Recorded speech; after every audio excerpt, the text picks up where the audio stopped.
साथियों नमस्कार। मैं Prateek Chaudhary, advocate Chaudhary legal associate से आपका स्वागत करता हूं, आपका वेलकम करता हूं। आज हमारा वीडियो बहुत इम्पोर्टेंट, बहुत ही एक इंटरेस्टिंग टॉपिक पर है। अभी एक दिन पहले की बात है, यानी कि कल को माननीय सुप्रीम कोर्ट ने ईडब्ल्यूएस कोटा पर एक जजमेंट दिया और ईडब्ल्यूएस कोटा को उन्होंने बहाल कर दिया।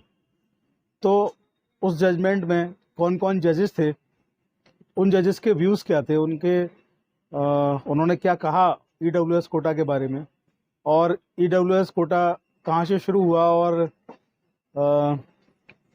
किसने आखिर सुप्रीम कोर्ट में इसके विरुद्ध अपील की। तो इन सारे टॉपिक्स पर आज मैं डिस्कशन करूंगा इस वीडियो के माध्यम से आपसे। तो वीडियो शुरू करने से पहले मैं आप लोगों से रिक्वेस्ट कर दूं कि जिन लोगों ने अभी तक चैनल को सब्सक्राइब नहीं किया है, वे लोग तुरंत जल्दी से चैनल को सब्सक्राइब कर लें और जो नोटिफिकेशन वाला जो बेल है उसको ऑल पर सेलेक्ट कर लें, जिससे कि हमारे जो वीडियोस जो अपलोड हों वो तुरंत आप देख पाएँ, तुरंत आप लोगों को उसका नोटिफिकेशन मिल पाएँ।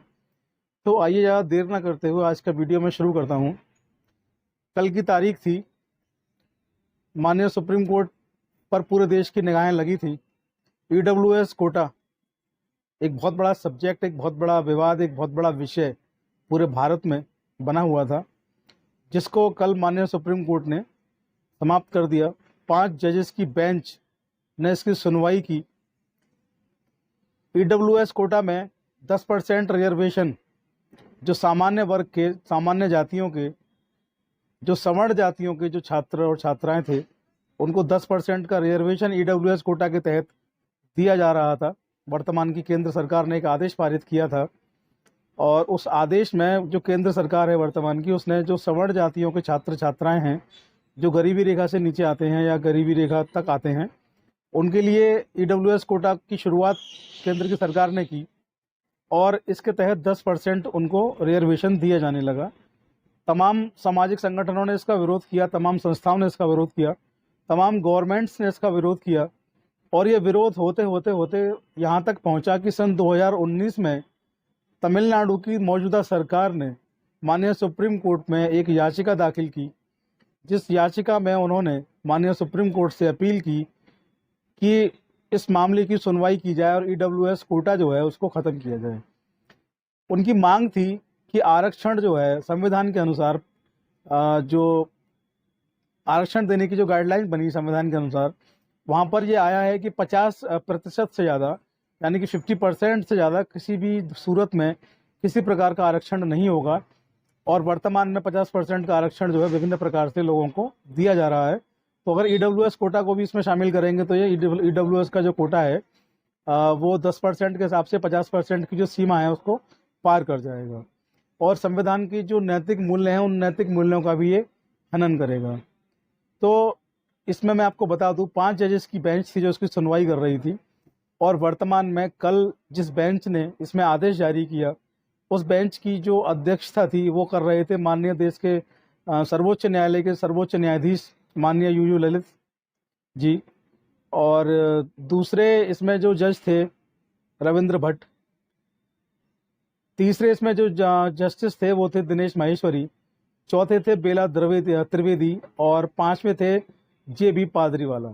जी हाँ, 5 जजेस की कॉन्स्टिट्यूशनल बेंच इसकी सुनवाई कर रही थी, जिसमें जस्टिस दिनेश माहेश्वरी, जस्टिस बेला त्रिवेदी और जस्टिस जे.बी. पादरीवाला ने ये पाया कि ये संविधान के किसी भी प्रावधान का उल्लंघन ईडब्ल्यूएस कोटा नहीं करता है।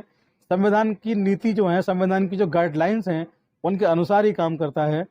और 2 जजेस जो थे माननीय U U Lalit ji, justice U U Lalit और जस्टिस रविंद्र भट्ट जी, इन 2 जस्टिस ने ये पाया कि ये संविधान के जो प्रावधान हैं उनका उल्लंघन करता है।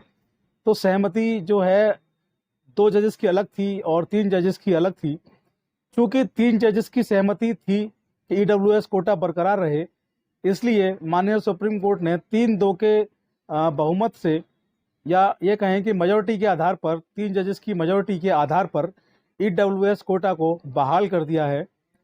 अब पूरे देश में ईडब्ल्यूएस कोटा जो है वो लीगल राइट्स है उन सभी विशेष वर्ग के छात्र छात्राओं का या सवर्णों का, जिनको आज तक आरक्षण नहीं मिल रहा था। अब तक ईडब्ल्यूएस जारी होने से पहले तक उनको आरक्षण का लाभ नहीं मिल रहा था और सरकार ने 10% का जो उनको ईडब्ल्यूएस कोटा दिया था उसका लाभ वो ले पा रहे थे।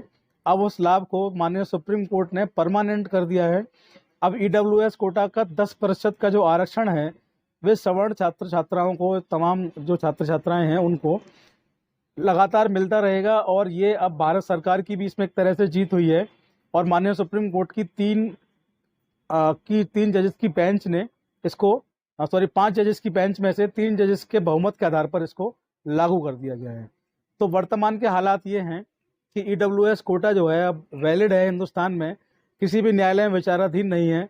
अब किसी भी एडमिशन में, किसी भी नौकरी में अगर कहीं कोई बात आएगी सवर्ण छात्र छात्राओं की, तो उनको ईडब्ल्यूएस का 10% का जो उनको लाभ मिलना है आरक्षण का, वो उनको मिलेगा, वो उनका नैतिक अधिकार है। आज के वीडियो में इतना ही बताना चाहता था। अभी कल लेटेस्ट सुप्रीम कोर्ट का जजमेंट आया है। जजमेंट का लिंक मैं अपने डिस्क्रिप्शन बॉक्स में दे दूंगा, कमेंट बॉक्स में दे दूंगा, आप वहाँ से ले सकते हैं। और बस आज की वीडियो में यही बताना चाहता हूँ। अगर आपको और कुछ जानना है इस जजमेंट के बारे में या कोई सवाल आपकी है, क्वायरीज आपकी हैं, आप लोग मुझे लिख सकते हैं कमेंट बॉक्स में या व्हाट्सएप पर।